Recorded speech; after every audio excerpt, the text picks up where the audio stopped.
Bonjour à toutes et à tous, bienvenue sur votre chaîne d'information régionale pour cette nouvelle édition spéciale tourisme. Aujourd'hui, en ce jeudi 6 juin, on s'offre un peu d'évasion et de voyage dans les Hauts-de-France, dans le Nord et le Pas-de-Calais du littoral, à la métropole lilloise. Et on va justement couper la poire en deux, au cœur de la région, aller découvrir les jardins de paix, inaugurés il y a peu, au cœur du bassin minier, quelques mois seulement après la fin des commémorations de la Première Guerre mondiale 14-18.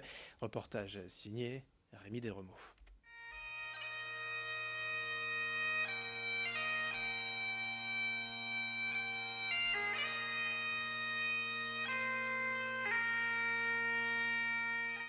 Dans la cornemuse, vous avez les pipes. Les pipes qui sont ces objets dans lesquels on souffle. Et les deux artistes ont souhaité mettre comme élément majeur ces pipes justement qui existaient, dans lesquels les soldats soufflaient et allaient se faire tuer, puisque eux n'avaient même pas le moyen de ramper, de se défendre. Ils marchaient droit et il y en a énormément qui sont morts.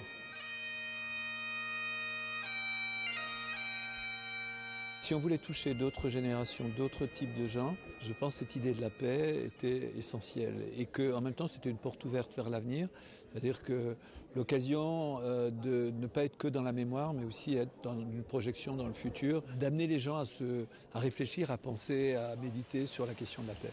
On l'a dit après 14-18 et il y a eu 39-45 et dans le monde ça continue, donc il y a toujours cette question de la fragilité, de la paix. Et la paix ça se construit, c'est comme un jardin un peu, hein. C'est quelque chose qui est fragile, qui demande de l'entretien, qui demande que l'on s'en occupe, qui demande de l'attention.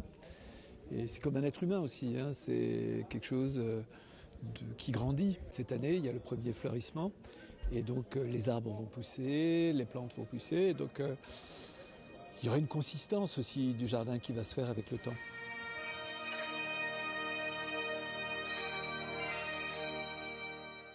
Vous l'avez compris, ce jardin de la paix rend hommage aux soldats écossais venus mourir pour notre liberté dans la région lors de la guerre 14-18. Un jardin que l'on peut trouver à Arras. D'autres ont été inaugurés récemment à Neuville-Saint-Va, Vimy et Notre-Dame-de-Lorette. Et ils rendent ainsi hommage aux combattants français ou étrangers venus combattre ici durant la Première Guerre mondiale. Plus proche de nous, dans quelques jours, l'événement de l'Enfête, dès ce vendredi jusqu'à dimanche. 9 communes de Verlinghem à Comines de la région pour la 20e édition de cet événement de l'Enfête, l'occasion de se projeter vers l'avenir, de profiter de ce canal de l'eau pour profiter de l'univers aquatique avec notamment ce spectacle Fier à cheval qui dominera cette édition, ouvrira les festivités à Quesnoy-sur-Dole. Vous voyez ces chevaux illuminés que l'on vous propose de découvrir ce week-end lors de l'événement de l'Enfête dans le cadre de l'île 3000. Également, les festivités auront une couleur mexicaine, mais attardons-nous un peu tout de même sur cet événement Fier à cheval au micro de Rémi Desremaux. Les particularités, donc chaque commune aura ses manifestations qu'on peut retrouver sur le programme, qu'on peut retrouver sur le site du CIVOM. Mais la grosse particularité, c'est effectivement le vendredi soir l'inauguration à Quesnoy-sur-Dole, où on aura un spectacle Fier à cheval. Spectacle qui sera à nouveau lors du grand spectacle sur la base de loisirs du Fort à Verlinghem le samedi soir, avec le grand feu d'artifice qui sera un peu le clou, puisque c'est la grande soirée festive de l'Hélice en fait. Chaque année, on essaie de trouver un thème sur le grand spectacle qui après se décline en déambulation dans les différentes communes. Et cette année, effectivement, on est sur Fier à cheval. En mai cette année, nous avons fêté les 25 ans de l'inauguration du tunnel sous la Manche, une aventure humaine et technologique hors du commun que la maison du site des Deux Caps vous propose de revivre jusqu'au 30 août. L'exposition Le tunnel sous la Manche, l'aboutissement d'un rêve propose sur 100 mètres carrés les différents projets à travers les époques de 1750 à nos jours, de Napoléon Bonaparte à François Mitterrand. Les hommes et les femmes qui ont construit le tunnel sont bien évidemment mis en avant, avec des documents d'époque, des plans, des photos, divers objets, des témoignages. Explications au micro de Morgane Rélan avec Corentin Escaillé. En 30 ans, vous savez, on ne peut pas tout raconter, il y a tellement de choses que... Et donc moi, le virus de collection m'a pris à cette époque-là.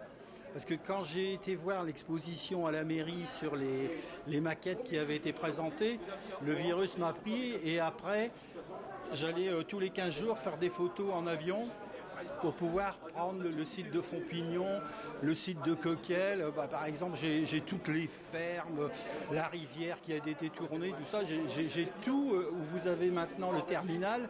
J'ai toutes les fermes en photo, j'ai l'évolution. Je ne peux pas tout raconter.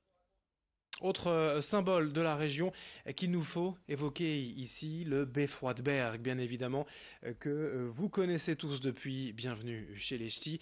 Menacé tout de même ces dernières années, le beffroi est en rénovation depuis septembre 2017. Le 29 avril dernier, le bourdon, la plus grosse cloche du carillon, a été remplacée. Une partie de la charpente à présent métallique remise en place. La fin du chantier est prévue fin juin, l'inauguration en septembre. Plusieurs nouveautés attendront les visiteurs du haut des 193 marches du beffroi. Une souscription publique est toujours en cours pour aider à la rénovation du beffroi et à gagner par tirage au sort d'ailleurs des pages du scénario de Bienvenue chez les Ch'tis dédicacées par Danny Boone, bien évidemment. Bienvenue chez les Ch'tis n'est jamais bien loin quand on parle du beffroi de Bergues. Ces travaux expliqués par la maire de Bergues, Sylvie Brachet, au micro de Marine Kijek. Ce qui a été fait, je dirais, c'est les confortements, les traitements des désordres de structure. Il manquait une poutre, donc il y a eu une poutre qui a été rajoutée parce qu'une des façades penchait. Les travaux de rejointoiement lorsque le ciment avait sauté ont été faits. Nous avons également fait descendre en juillet dernier la girouette, le Lion Nicolas, qui est en cuivre et qui était vraiment en très très piteux état pour qu'il soit complètement rechargé aux endroits où il n'y avait plus de cuivre et surtout pour qu'il soit doré. Donc maintenant il brille de tous ses feux tout en haut du beffroi. Et puis on vous parle de feu, voici un événement, le Midsummer Festival au château d'Ardelot à Condette du 14 au 29 juin, des concerts de musique baroque et on en prendra plein les yeux avec un spectacle pyrotechnique, en effet un feu d'artifice le 14 juin au soir à 22h pour lancer l'événement au château d'Ardelot, 2 semaines de concerts de musique baroque, de l'opéra et un spectacle pyrotechnique le 14 juin pour ouvrir le festival, le Midsummer Festival au château d'Ardelot à Condette. Restez avec nous, d'autres infos tourisme en cette journée spéciale pour redécouvrir la région, pour s'évader, pour voyager sur votre chaîne d'information régionale. Merci de votre fidélité.